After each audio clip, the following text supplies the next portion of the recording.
Good morning, everyone. So today is the day 5th of the 75 days challenge which we have taken. ठीक है, 75 days consistency challenge ये है. Starting में हम लोग daily current affairs and editorial की बात करेंगे. ये तो डेली का रहेगा.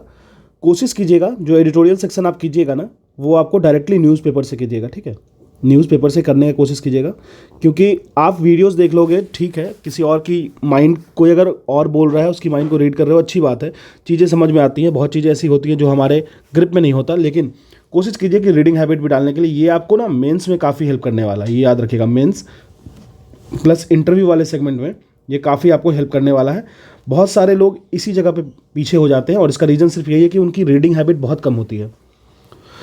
अब तो और यूट्यूब का फैक्टर है जो आप आराम से कुछ भी आपको अवेलेबल है, लेकिन उसके लिए आपको रीडिंग हैबिट क्रिएट करना पड़ेगा. न्यूज़पेपर या फिर मेंस और इंटरव्यू के पॉइंट ऑफ व्यू से कर लीजिएगा. ठीक है, तो सोर्स तो हमारा दो ही है, द हिंदू एंड और इंडियन एक्सप्रेस यूज़ करते हैं हम लोग. ठीक है, आप दोनों में से दोनों यूज़ कर सकते हो या फिर एक यूज़ करो. मेरी मानो द हिंदू यूज़ करना सिर्फ. ठीक है, उसके बाद विजन आए सितंबर मैगजीन का को हम लोगों ने कल लिया था. होप कि आप लोगों ने किया होगा. बहुत सारी चीज़ें आई थी. विजन आई सितंबर मैगजीन से मैंने कल पॉलिटी सेगमेंट से दो क्वेश्चन पूछा था आपसे. बहुत सारे बंदे ने उनको ऐसे गलत कर दिया था. मतलब अगर आप विजन आई की मंथली मैगजीन को कल जो मैंने टारगेट दिया था उसको बस एक बार देख के गुजर जाते तो वो दोनों क्वेश्चन आप कर देते. ठीक है, सेक्रेटेरिएट पे एक क्वेश्चन था और भी एक नॉर्मल सा क्वेश्चन था कोई कमेटी पे. ठीक है, तो पॉलिटी वाला सेगमेंट हम लोगों ने कर लिया है. इंटरनेशनल रिलेशन वाले पार्ट को करेंगे. इंटरनेशनल रिलेशन विजन आई का जो सितंबर वाली मैगजीन है ना, उसकी इस बार सबसे बेस्ट एडिशन है. ठीक है, इसका रीज़न क्या है? इसका रीज़न है इंडिया ने G20 को होस्ट किया था. ठीक है, इंडिया ने G20 को होस्ट किया था, ये सबसे बड़ा रीजन है, तो इस बात का ध्यान रखिएगा. तो इंडिया एट G20 हमको करना है. वॉइस ऑफ ग्लोबल साउथ, किस तरीके से इंडिया बन रहा है, इंडिया और एशियान के बीच में जो कुछ रिलेशंस हैं वो समझेंगे, और फिर अब्राहम अकॉर्ड को समझेंगे. ये सारा का सारा आपको दे रखा है सितंबर मैगजीन में, इंटरनेशनल रिलेशन वाले पार्ट में. 13 से लेके मैक्स टू मैक्स जाएगा न्यूज इन शॉर्ट्स इंक्लूड करके 13 से 29 पेज तक. ठीक है, 29 पेजेस तक. तो ये आप कर लो आज. ठीक है, चलिए. उसके बाद हम लोग आज मैंने मॉडर्न इंडियन हिस्ट्री वाले सेगमेंट को डाला है. मॉडर्न इंडियन हिस्ट्री वाले सेगमेंट में डिक्लाइन ऑफ मुगल एम्पायर से स्टार्ट करेंगे. दैट इज़ औरंगजेब की डेथ के बाद. 1707 में औरंगजेब की डेथ होती है, उसके बाद से हम लोग उसको देखेंगे. ठीक है, अगर आप इस शेड्यूल को फॉलो कर रहे हो तो आप कमेंट सेक्शन में बताओ. ठीक है, नहीं तो फिर मैं सिंपल सा सीट डाल दिया करूँगा, वही सफिशियंट होगा आपके लिए. क्लियर है.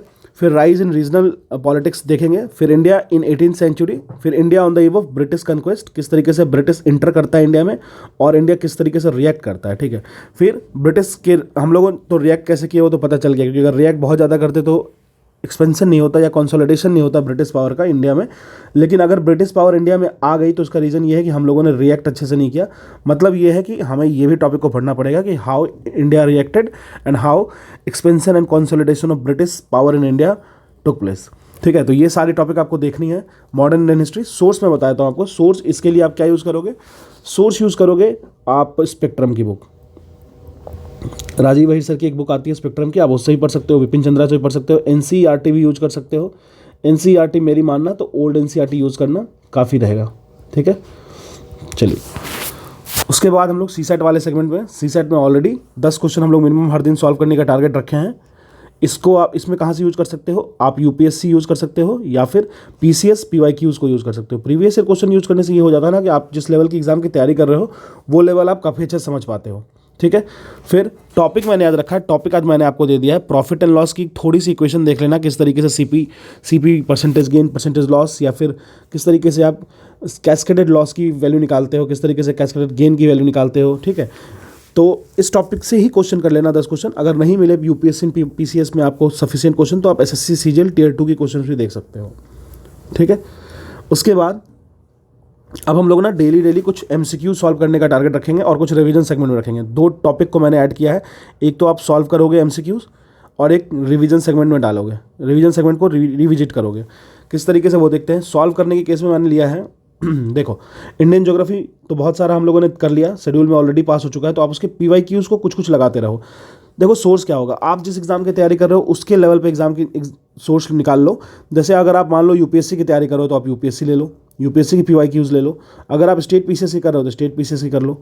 ठीक है, अगर आप नहीं चाहते हो इन दोनों का ऑलरेडी लगा रखे हो तो आप टेस्ट सीरीज ले लो. विजन IAS हो गया या फिर फोरम IAS हो गया या फिर इनसाइट हो गया, इनसाइट इंडिया का, उसका ले सकते हो, या फिर रैंडम किसी भी टेस्ट सीरीज से आप लगा सकते हो. बहुत सारी टेस्ट सीरीज है. ठीक है, और पीसीएस की भी आप ले सकते हो, बहुत सारे हर स्टेट की अपनी अपनी पीसीएस होती है। अगर आपको इंडियन ज्योग्राफी पीवाई की सॉल्व करने की जरूरत मन नहीं लग रहा है तो आप जिस स्टेट की पीसीएस की तैयारी कर रहे हो उस स्टेट की स्टेट स्पेशल पढ़ लेना। जैसे बिहार की बिहार स्पेशल पढ़ लेना, यूपी की यूपी स्पेशल पढ़ लेना, एमपी में एमपी स्पेशल पढ़ लेना, ठीक है। रिवीजन सेगमेंट में आप पार्लियामेंट वाला जो टॉपिक हम लोगों ने कराया था, पार्लियामेंट को रिविजिट करना, थोड़ा लंबा है तो आप इसको 2 पार्ट में कर लेना, ठीक है। इसको 2 पार्ट में कर लेना, 2 पार्ट आसान रहेगा, ठीक है। एक पार्ट आज कर लेना और एक पार्ट कल कर लेना, लेकिन पार्लियामेंट सेगमेंट को करना। लक्ष्मीकांत से पढ़े हो, कहीं से पढ़े हो, कुछ नोट्स बना के रखे हो, उससे एक बार विजिट कर लेना, ठीक है। तो ये हमारा रहा आज का शेड्यूल, जिसमें हम लोगों ने मॉडर्न इंडियन हिस्ट्री वाले पार्ट को न्यूली इंट्रोड्यूस किया है। इसको इंट्रोड्यूस करने का मतलब ये है कि किसी भी एग्जाम में आप लगभग 15 क्वेश्चन को आराम से ईजिली टैकल करके आओगे, तो इसको तो शौक से करना, ठीक है। तो ये हमारा था 5वां दिन out of 75 days daily schedule program. तो अगर आप इससे कंसिस्टेंट हो तो लेट मी नो, नहीं हो तो भी कोई बात नहीं है, ये चलता रहेगा, ठीक है। Thank you.